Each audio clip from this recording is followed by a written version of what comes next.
You can see examples of lines and angles almost everywhere you look. It's important to learn about them because, from calculating the angle on an airplane's wings to allow it to fly efficiently, or designing the angle of the front of a car to minimize wind resistance, or ensuring the trusses on a bridge are at the best angles to carry the weight it's designed for, almost everything man-made is accomplished by the understanding of lines and angles. In order to work with them, we first need to understand some terminology. Imagine I'm standing in a straight line next to James, Fidel, and Maya. The line between James and Fidel, which is marked with 2 endpoints, is called a segment. The segment is part of a whole line which connects the endpoints below me and Maya. If 3 or more points lie on the same line, we say that they are collinear, so all of us are standing on 4 collinear points. But if the boys move off the line, then these 4 points become non-collinear, like so. A ray is a line with a single endpoint that extends in one direction. This is different to a segment, which is a line that has 2 endpoints. The minute and hour hands of this clock are both rays. The distance between them is the angle. Angles are measured in degrees. However, we usually measure angles in an anti- or counterclockwise direction. So let's get our clock to go backwards. There are 360 degrees in a full circle. We start at 0 degrees. If the minute hand goes a quarter of the way around, it will have gone 90 degrees. If the minute hand goes halfway around, it will have gone 180 degrees. If it goes 3/4 of the way around, it will have gone 270 degrees. And if it makes it all the way around, it will have gone 360 degrees and will be back where we started. The following are some general names which are given to angles based on their sizes. An acute angle is any angle that is between 0 and 90 degrees. A right angle is an angle that is exactly 90 degrees. An obtuse angle is any angle that is between 90 and 180 degrees. A straight angle is an angle that measures exactly 180 degrees. A reflex angle is any angle that is between 180 and 360 degrees. The terms we just looked at apply to angles when we look at one angle alone. The following terms are for relationships between pairs of angles. James and Fidel have bought a pizza together. James has cut a piece for himself and another for Fidel. It seems he's being a little greedy. When 2 angles lie directly next to each other like these, we say that they are adjacent. When 2 adjacent angles add up to 180 degrees, or half of a full circle, then we say that the angles are supplementary.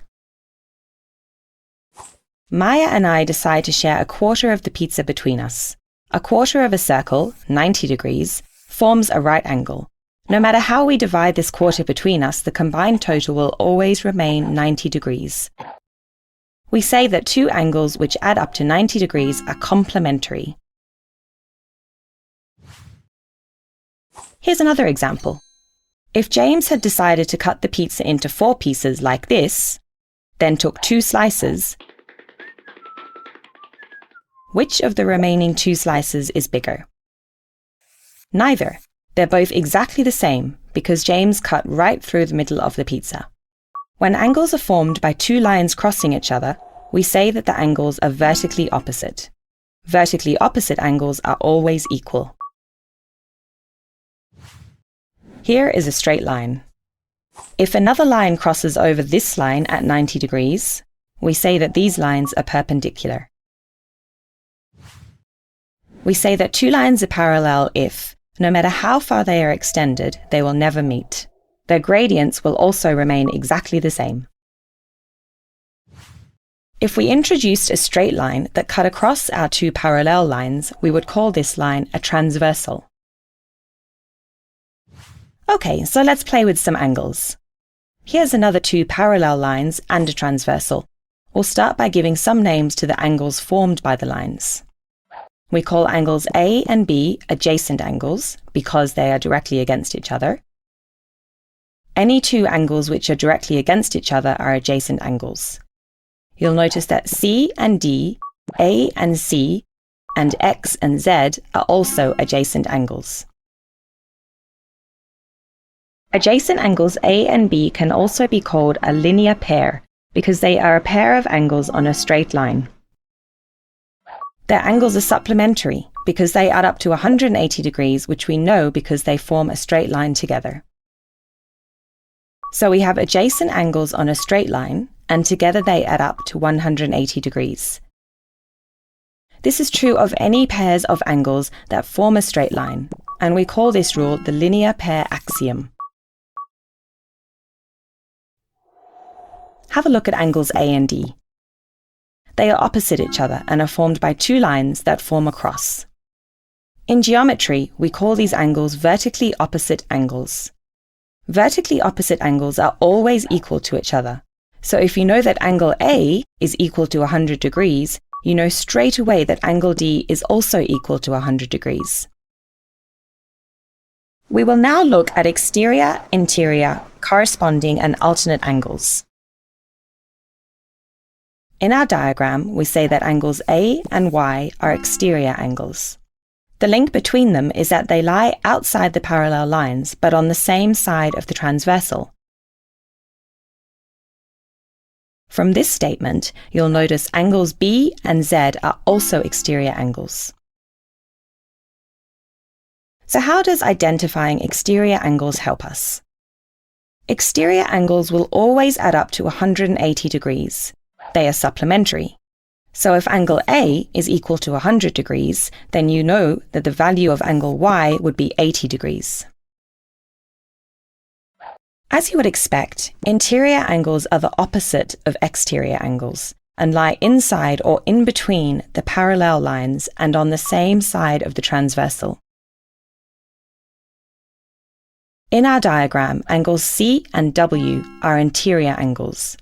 Angles D and X are also interior angles. Interior angles are like exterior angles in that they always add up to 180 degrees. So if you know the value of angle C, then it is very easy to find the value of angle W. Now for corresponding angles, of which there are two types. In the first, each angle lies below one of the parallel lines, and both are on the same side of the transversal. There are two pairs of corresponding angles which fit this in our diagram. They are angles C and Y and angles D and Z. In the other type of corresponding angle, each angle in the corresponding pair lies above one of the parallel lines, and both are on the same side of the transversal. So angles A and W and B and X are also corresponding angles. Corresponding angles are always equal, so if C is 80 degrees, Y is 80 degrees. And if D is 100 degrees, then Z will also be 100 degrees. Our last type of angle pair is alternate angles. Alternate angles lie in between parallel lines, but on the opposite sides of the transversal. So where are the alternate angles in our diagram? C and X are alternate angles, as are D and W. Alternate angles are always equal to each other. So you now have all the information needed to start solving problems that deal with parallel lines and a transversal. All that's left to do is practice.